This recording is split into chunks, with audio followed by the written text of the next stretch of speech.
Masih bersama dengan Dendi Ramdhani, ekonom Bank Mandiri. Kita melihat, meneropong, mengkaji kira-kira Indonesia mungkin nggak ke level pertumbuhan ekonomi 7% bisa begitu ya kalau seandainya kita tidak melulu menopangkan pertumbuhannya terhadap komoditas, ada sektor lain, ada tulang punggung lain yang bisa menjadi booster begitu, diantaranya adalah industrialisasi, manufaktur yang digenjot di situ.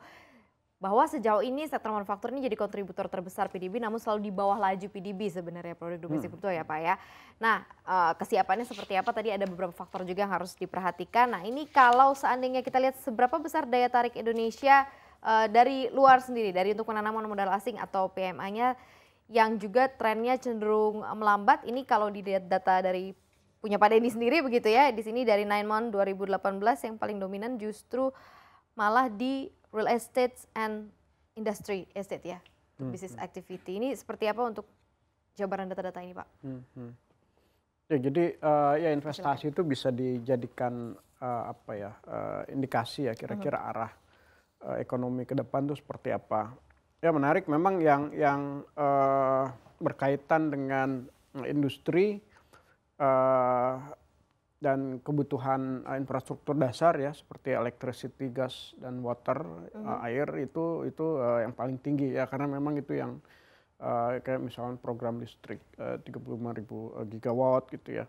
Terus juga di permesinan elektronik itu juga muncul ya. Ketiga, mining ya, kita tahu juga mining memang ya berkaitan dengan processing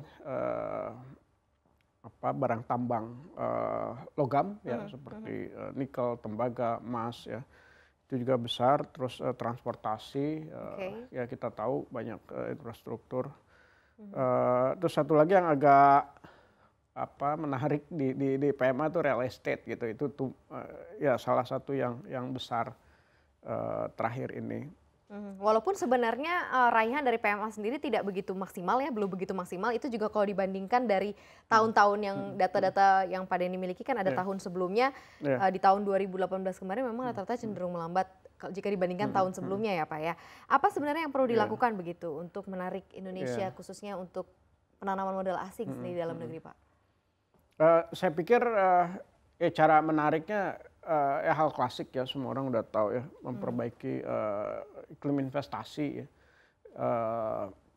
ya perizinan lahan, terus kedua juga ya perbaikan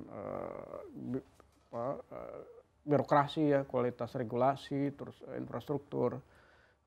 Itu semuanya sebetulnya ya semua sudah on the right track saya pikir, tapi memang ya akselerasinya ya ini yang perlu kita terus ya, walaupun sekarang juga udah cepet juga gitu ya, tapi mungkin ya ini kalau bisa ya sampai full speed lagi gitu.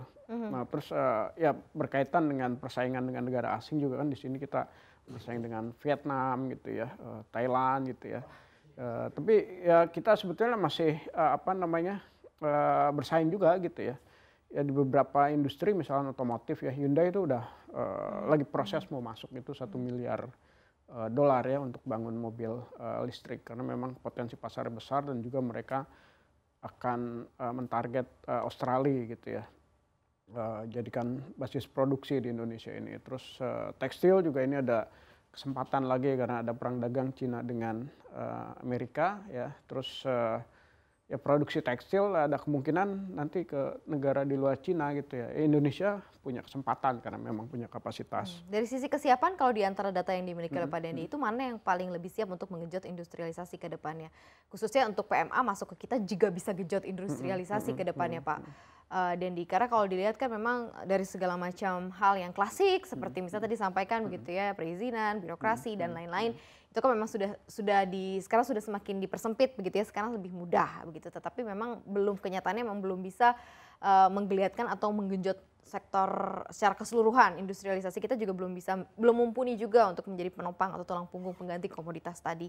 Seperti apa kalau dilihat dari sektor-sektor itu Pak? Saya pikir kalau yang udah kelihatan itu kan kita, kalau industrinya ya itu food industry ya. Terus ada tadi tekstil, otomotif, elektronik ya. Terus hilirisasi ya, berkaitan dengan hilirisasi processing kayak CPO gitu ya atau barang-barang tambang. Nah itu sebetulnya udah siap gitu ya untuk bisa maju lebih cepat ya. Nah ini yang saya pikir ya saya optimis sih 2020-2021 tuh udah mulai kelihatan gitu ya. Karena sekarang pun kan lagi disiapkan semuanya. Tapi memang kalau yang cepat itu ya tekstil sama otomotif itu tuh yang bisa setahun 2 tahun tuh bisa langsung kelihatan ya di bawah 2 tahun. Oke, itu penanaman modal asing. Kalau penanaman dalam negeri sendiri atau domestic direct sendiri, seperti apa sih serapannya kalau seandainya kita tidak berharap kepada asing gitu, tapi terhadap sources yang dimiliki oleh Indonesia sendiri, bagaimana Pak Dendi? Kalau yang domestik itu saya lihat sih lebih ke food industry ya. Terus kedua di plantations, yang lainnya sama ya di mining, terus di transportasi dan konstruksi ya. Ada juga di permesinan tapi itu agak kecil gitu. Ya sebetulnya trennya agak nggak jauh berbeda sih ya, cuma memang urutannya aja yang agak beda gitu antara asing dengan domestik. Artinya dua-duanya ini melihat peluang investasi yang sama. Investasi itu kan sederhananya mendekat ke pasar, mendekat ke bahan baku gitu ya. Oke. Ya kita kalau pasar ya berkaitan dengan jumlah penduduk yang besar gitu ya, kayak industri makanan, minuman. Bahan baku ya termasuk juga tenaga kerja, ada beberapa memang yang menarik ya berkaitan dengan tadi sumber daya alam, terus juga dengan tenaga kerja ya, ya kita juga sebetulnya untuk tenaga kerja di bidang industri kayak elektronik, manufaktur itu udah cukup mature juga gitu loh. Nah itu juga yang menyebabkan misalnya Hyundai berani masuk karena supporting sumber daya manusianya, terus juga vendornya itu udah siap gitu loh.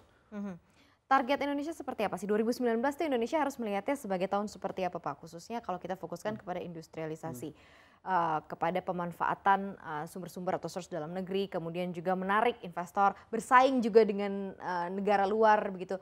Seperti apa Indonesia atau tantangan pemerintah sendiri ke depan harus kemana fokusnya di 2019 ini? Yang juga merupakan tahun politik, kita akan ada pemerintahan baru juga begitu ya di tahun ini begitu. Seperti apa Anda melihatnya?